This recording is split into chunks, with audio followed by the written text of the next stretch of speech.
Hello students. आज की video में हम पढ़ेंगे केमिकल बॉन्डिंग चैप्टर का पार्ट 4, जिसमें हम पढ़ेंगे डाइपोल मोमेंट। बच्चे, डाइपोल मोमेंट क्या होता है? ये एक पोलैरिटी के ऊपर डिपेंड करता है। हमने पोलर वर्ड के बारे में सुना है। पोलर क्या होता है? अगर आपके बॉन्ड जो है, बॉन्ड दो एटम्स के बीच में, दो एलिमेंट्स के बीच में बन रहा है। आपने कोवेलेंट बॉन्ड पढ़ा है, hydrogen H2 Cl2 N2 HCl। हेटेरोटॉमिक atoms के बीच में भी हमने कोवेलेंट बॉन्डिंग करी है। तो कोवेलेंट बॉन्डिंग और आयनिक बॉन्डिंग भी आपने स्टडी की है। अब हम बात करें पोलर बॉन्ड के बारे में।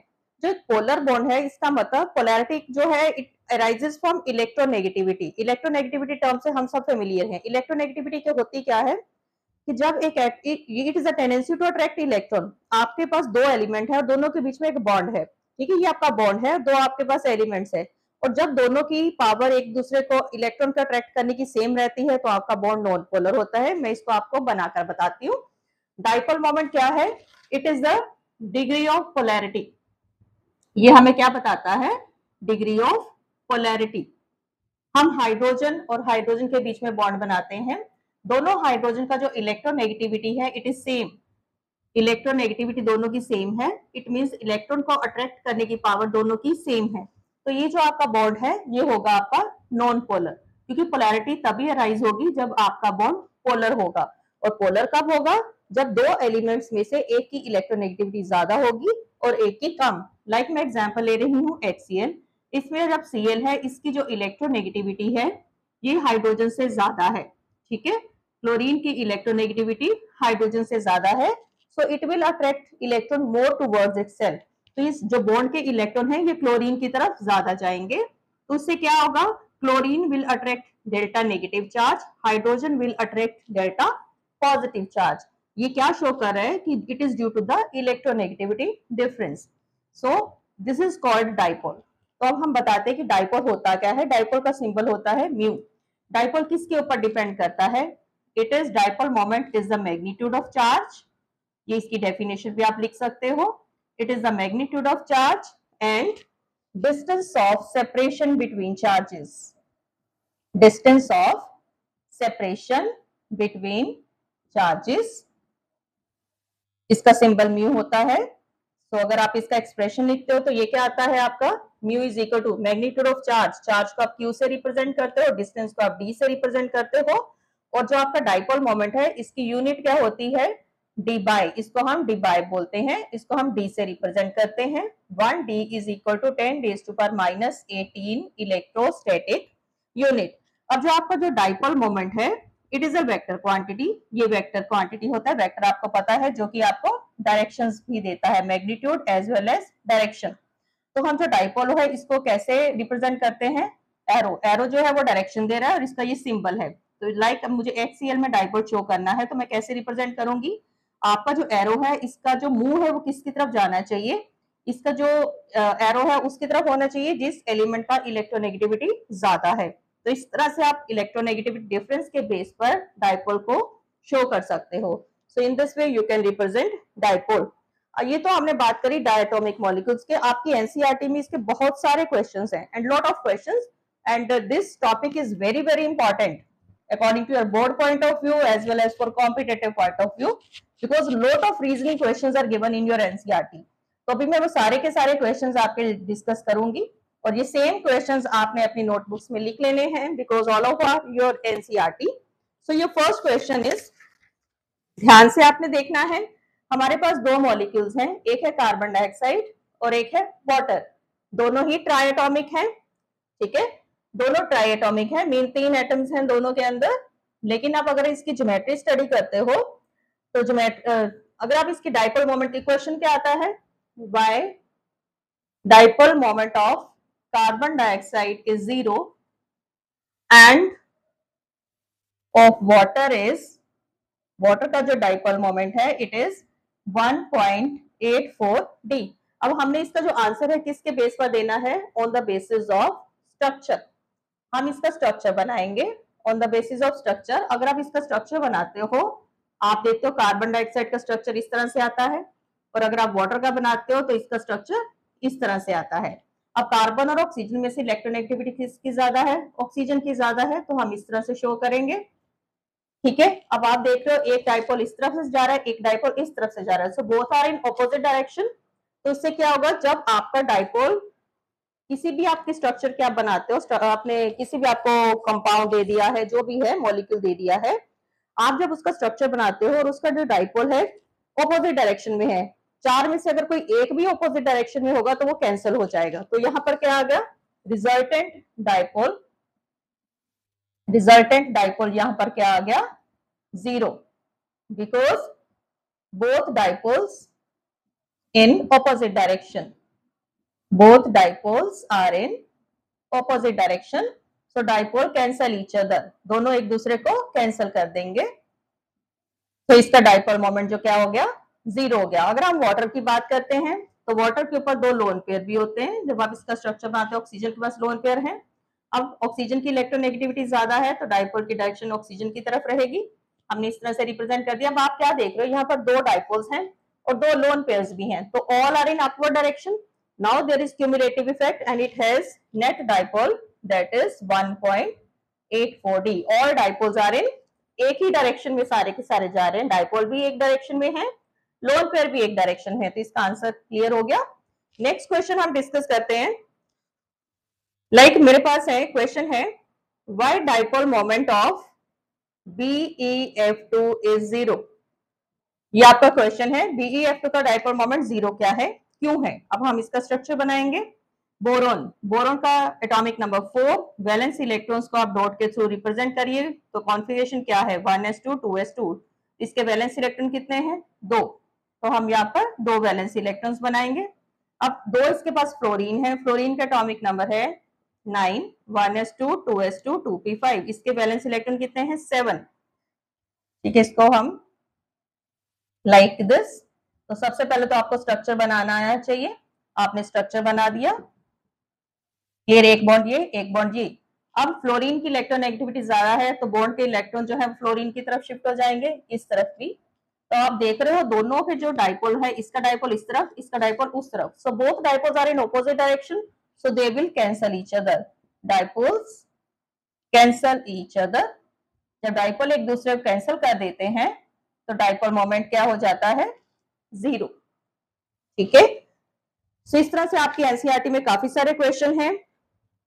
नेक्स्ट क्वेश्चन है आपका, the dipole moment of BF3 is 0 while NH3 is 1.47d। Very important question, और इसके क्वेश्चन आपको आने ही आने हैं 100%, ये सारे आपके एनसीईआरटी के हैं। सो नेक्स्ट क्वेश्चन है कि BF3 का जो डाइपोल मोमेंट है वो 0 है, लेकिन जो NH3 है उसका जो डाइपोल मोमेंट है इट इज 1.47d। चलिए अब हम इसका स्ट्रक्चर बनाते हैं। स्ट्रक्चर जब भी आपने आंसर देना है स्ट्रक्चर के बेस पर देना है, तो इसका आंसर क्या रहेगा, BF3 की ज्योमेट्री बनाइए, ये मैंने बनाया, क्लियर। बोरोन के पास 3 वैलेंस इलेक्ट्रॉन्स हैं, ये आपको पता होना चाहिए कॉन्फ़िगरेशन, ठीक है। इसकी 2 3, फ्लोरीन की क्या है 9 है, तो 2 and 7 वो करके जब सारा करके हमने इस तरह से हमारा स्ट्रक्चर बन गया। अब आप फ्लोरीन इलेक्ट्रोनेगेटिव है तो इस तरह से डाइपोल मोमेंट की डायरेक्शन आप दिखाओगे। अब आप देखिए 2 डाइपोल नीचे हैं, एक डाइपोल ऊपर है। मैंने आपको बोला है जब कोई भी अगर 4 में से एक भी ऑपोजिट डायरेक्शन में होगा तो पूरे का पूरा जो डाइपोल है वो 0 हो जाएगा। सो इसलिए यहाँ पर dipoles cancel each other, cancel, so dipole moment यहाँ पर क्या हो गया आपका 0। अब हम NH3 की बात करते हैं। नाइट्रोजन के पास 7 इलेक्ट्रॉन्स हैं और कॉन्फ़िगरेशन लिखते हो 2 5, हाइड्रोजन के पास 1 है, 3 हाइड्रोजन है, तीनों के पास 1 रहेगा। अब हम नाइट्रोजन के ऊपर 5 वैलेंस इलेक्ट्रॉन है, तो मैंने यहाँ पर बना दिए 2 लोन पेयर है हमारे पास, ठीक है, 2 electrons, it is 1 lone pair, 1 lone pair का मतलब 2 इलेक्ट्रॉन्स, बाकी 3 ने हाइड्रोजन के साथ बॉन्डिंग की है। अब नाइट्रोजन की इलेक्ट्रोनेगेटिविटी हाइड्रोजन से ज्यादा है, तो आप इसको इस तरह से रिप्रेजेंट करोगे। आप देख रहे हो तीनों डाइपोल जो है अपर डायरेक्शन में है और ये आपका लोन पेयर है वो भी अप डायरेक्शन में है, तो यहाँ पर क्यूमुलेटिव इफेक्ट हो गया, तो इसीलिए आप लिखोगे कि NH3 का जो डाइपोल मोमेंट है वो 1.47d है, जबकि दोनों ही ट्राइएटॉमिक है और दोनों की ज्योमेट्री भी ऑलमोस्ट सेम है, बट फिर भी इसका डाइपोल मोमेंट 0 है और इसका डाइपोल मोमेंट 1.47d है। So it's very important. Our next question is, आपको 3-4 स्ट्रक्चर्स दिए हो सकते हैं, आपको उनमें से चूज करना भी आ जाता है। ये डिफरेंट क्वेश्चन है। क्वेश्चन है आपका, out of CHCl3, CCl4 and CH4 किसका डाइपोल मोमेंट इनमें से 0 है? Which is having dipole moment 0, और किसका जो डाइपोल मोमेंट है इट इज ग्रेटर देन 0। हमने अब देखना है। सारे के सारे आप देख सकते हो एक ही तरह के हैं, 5 एटम्स हैं, सभी में पेंटाटॉमिक है। तो हम इसका स्ट्रक्चर बनाएंगे। कार्बन, सबसे पहले हम CHCl3 का आप केस ले लो। CHCl3 का स्ट्रक्चर कैसा बनेगा? CHCl3 स्ट्रक्चर आप क्लियर, हमने इसका स्ट्रक्चर बनाया। Cl3, 3 Cl है, ओके। फिर हमने बनाया CCl4, पहले हम स्ट्रक्चर बनाते हैं सभी के। CCl4, ये स्ट्रक्चर हमने बना दिया। थर्ड है हमारे पास CH4, ये भी आपने स्ट्रक्चर बना दिया। अब आप देखिए डाइपोल मोमेंट, कार्बन और हाइड्रोजन में से जो इलेक्ट्रोनेगेटिविटी है कार्बन की ज्यादा है, तो हम एरो कार्बन की तरफ शो करेंगे। कार्बन और क्लोरीन में से क्लोरीन की ज्यादा है, तो एरो की डायरेक्शन क्लोरीन की तरफ आएगी।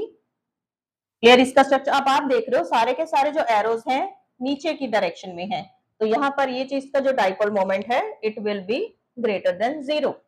इस पर देखिए सी और Cl में से इलेक्ट्रोनेगेटिविटी क्लोरीन की ज्यादा है, तो एरो क्लोरीन की तरफ, यहाँ एरो क्लोरीन की तरफ, यहाँ भी क्लोरीन की तरफ, यहाँ भी क्लोरीन की तरफ। अब आप देखिए 3 नीचे हैं और 1 ऊपर है, कैंसिल हो गया डाइपोल, सो यहाँ पर आपका म्यू 0 आ गया। कार्बन और हाइड्रोजन में से इलेक्ट्रोनेगेटिविटी कार्बन की ज्यादा है, अगेन कार्बन की तरफ ज्यादा है तो कार्बन की तरफ जाएंगे। सो अगेन 3 जो है वो ऊपर है, 1 जो है वो नीचे है, तो यहाँ भी आपका जो डाइपोल मोमेंट है वो क्या हो जाएगा? 0 हो जाएगा। तो आप देख सकते हो किसका 0 है, हमने बता दिया कि इन दोनों का 0 है, और इसका जो डाइपोल मोमेंट है इट इज ग्रेटर देन 0। तो इस तरह के क्वेश्चंस भी आपको आते हैं। नेक्स्ट वैरायटी जो आपके क्वेश्चन की है, ये क्वेश्चन आपका बहुत बहुत इंपॉर्टेंट है, क्योंकि स्टूडेंट्स इसमें कंफ्यूज हो जाते हैं। थोड़ा सा इसमें चेंज है, अब देखिए इसमें क्या चेंज है। क्वेश्चन है आपका, and all questions are of your NCERT. आपका क्वेश्चन है, although fluorine is more electronegative, हमें पता है कि हमारे पीरियोडिक टेबल में फ्लोरीन की इलेक्ट्रोनेगेटिविटी सबसे ज्यादा है। Fluorine is electronegative than hydrogen, but dipole moment of NF3 is greater than NH3. Although fluorine is electronegative than hydrogen, the mu of NF3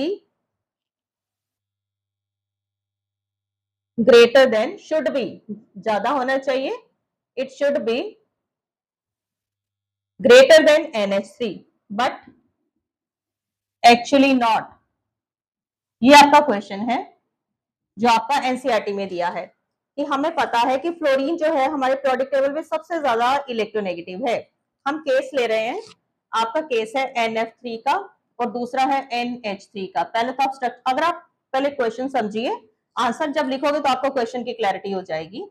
NF3 ये है, और नाइट्रोजन के ऊपर लोन पेयर होते हैं, हमें पता है।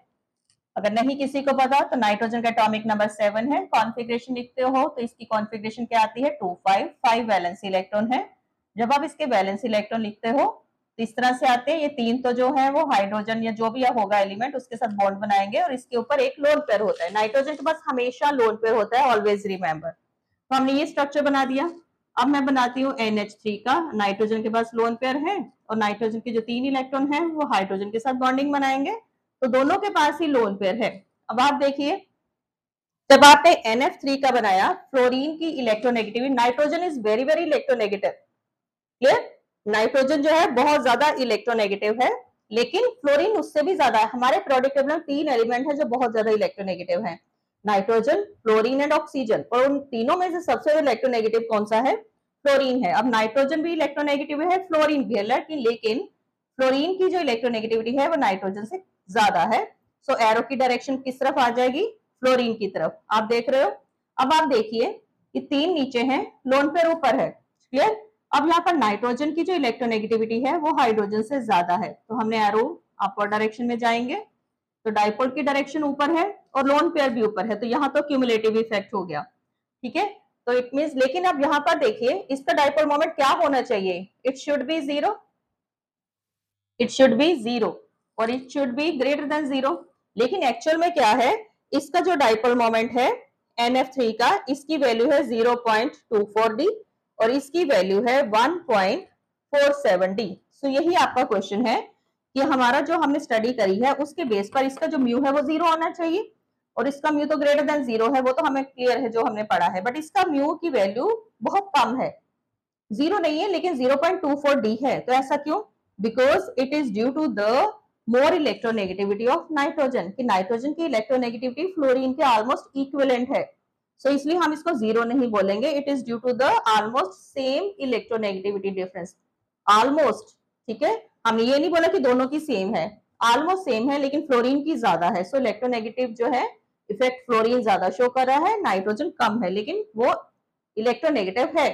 So due to the electronegativity difference इसमें बहुत कम है, ड्यू टू, इसमें मेन रीजन क्या है, due to small electronegativity difference, due to small electronegativity difference, it is not zero, it is 0.24d and NH3 is 1.47d। so ये आपके बहुत ज्यादा इंपॉर्टेंट क्वेश्चंस हैं जो आपको पता होने चाहिए। नेक्स्ट हम बात करेंगे कि हम डाइपोल मोमेंट तो हमने पढ़ लिया, अब इसकी इंपॉर्टेंस क्या है, रीजनिंग के क्वेश्चन भी पढ़ लिए हमने, ये हमें क्या क्या चीजें बताता है। तो फर्स्ट चीज तो है, ये तो हमें पोलैरिटी के बारे में बताता है कि आपका बॉन्ड जो है वो पोलर है या नहीं है, तो ये भी आपके क्वेश्चन आते हैं। सिग्निफिकेंस ऑफ डाइपोल मोमेंट,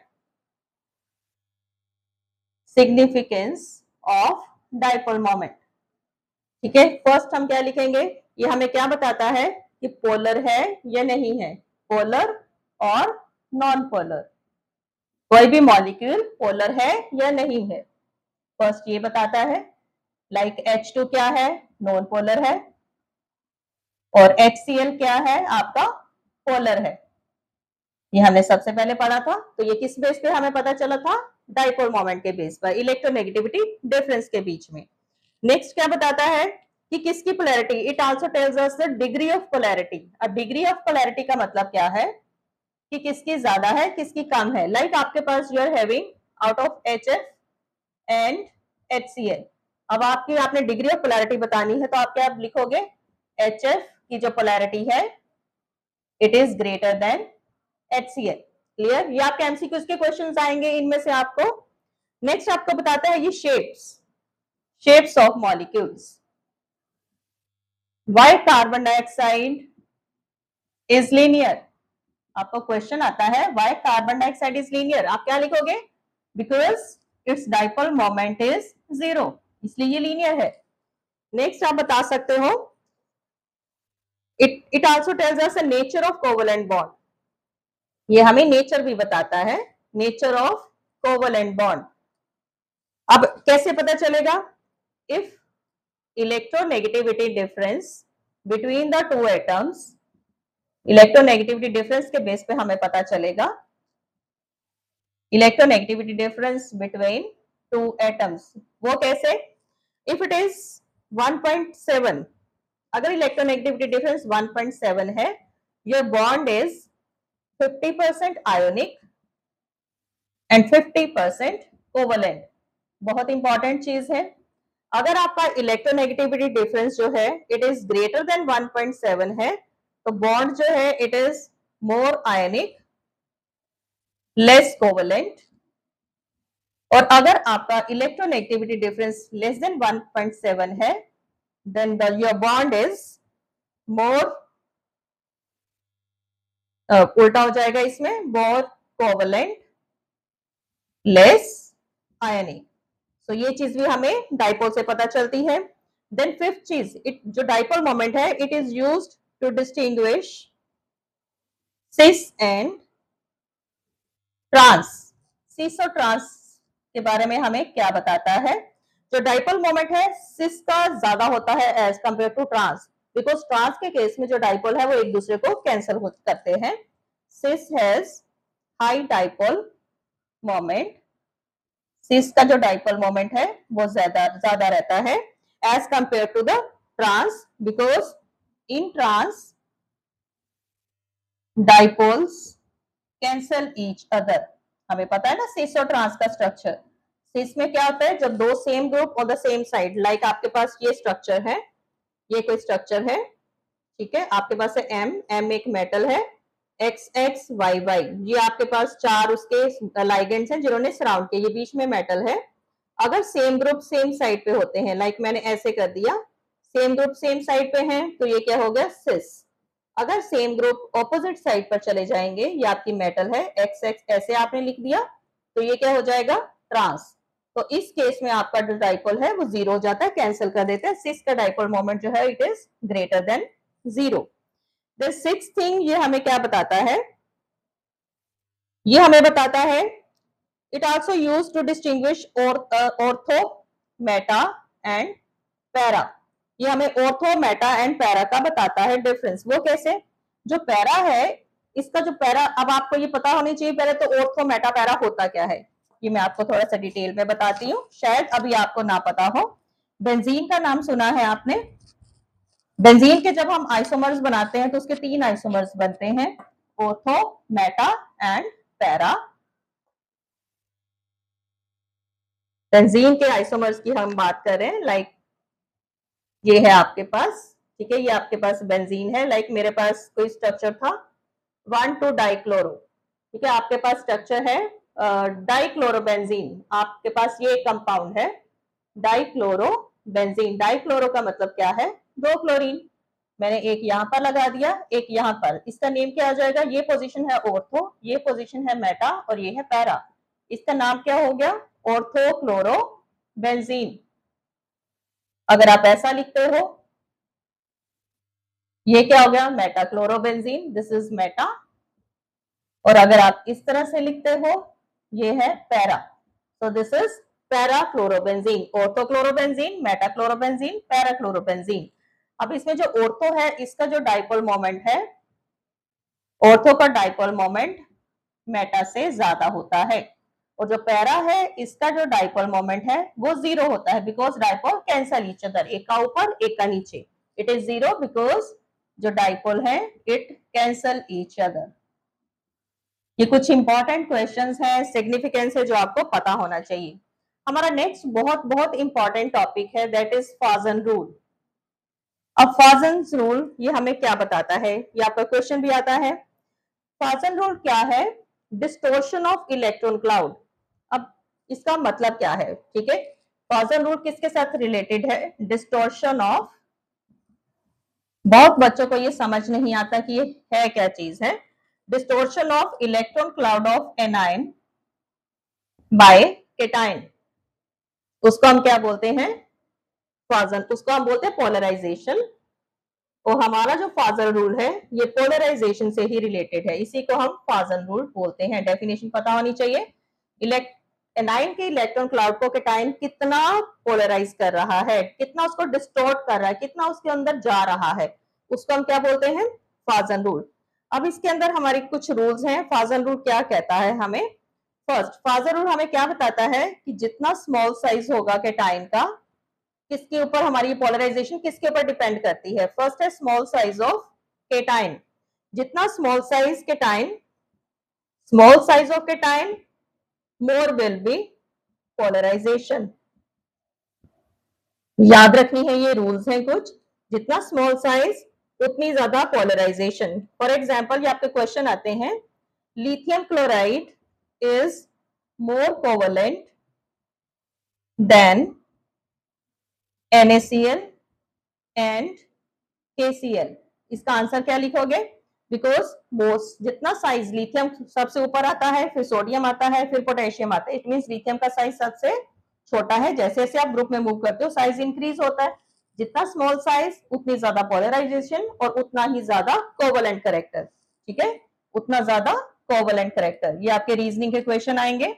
तो अगर why lithium chloride is more covalent than sodium chloride and potassium chloride, आप क्या लिखोगे? Because due to the small size of lithium it has more polarization power and more covalent character. Second, ये हमें second character जो है that is the large size of anion. Large size of anion, जितनी large size more will be the polability, more will be the polarizability, more polarization हो जाएगी और उतनी उसकी polarizability हो जाएगी और उतना ही उसका more covalent character. बहुत इजी से रूल है, कैटाइन का साइज स्मॉल होना चाहिए, एनाइन का साइज बड़ा होना चाहिए। अब इसका हम एग्जांपल लेके कर लेते हैं। फॉर एग्जांपल आपके पास है lithium bromide, lithium chloride, lithium iodide, lithium fluoride. तब आपने इसका अरेंज करना है, तो इसमें से सबसे ज्यादा पोलराइज जो है लार्ज साइज किसका है? आयोडाइड का। इसका जो कोवेलेंट कैरेक्टर है Li Br से ज्यादा होगा, Br का क्लोराइड से ज्यादा होगा, क्लोराइड का फ्लोराइड से ज्यादा होगा। So larger is the size of anion, more will be the covalent character. So ये हमारे फाजन रूल हैं। ये दो चीजें हैं जिनके ऊपर फाजन रूल डिपेंड करता है। आई होप ये आपको बहुत अच्छी तरह से समझ में आया है। इस वीडियो को 2 बार देखिए, 3 बार देखिए। All are very very important questions of your NCERT. इसको अच्छी तरह से पढ़िए, लाइक शेयर और सब्सक्राइब जरूर करिए ताकि आपको मेरी हर वीडियोस जो है बहुत जल्दी मिले, because I am covering each and every topic of your NCERT. NCERT के मैं शॉर्ट्स भी डाल दी, जो आपके न्यूमेरिकल्स हैं, जो कुछ पीवाईक्यूज बहुत ज्यादा बार रिपीट हुए हैं क्वेश्चंस, सारे की सारी चीजें आपको मैं एनसीईआरटी की इस तरह से डिस्कस करवा रही हूँ। आपने इसको बहुत अच्छी तरह से देखना है। अगर आपको लगे कि आपको कोई टॉपिक अभी भी आपको क्लियर नहीं हो रहा, आप मुझे मैसेज करिए, I will upload the video of same again. So thank you for watching my video. Like share and subscribe जरूर करिए।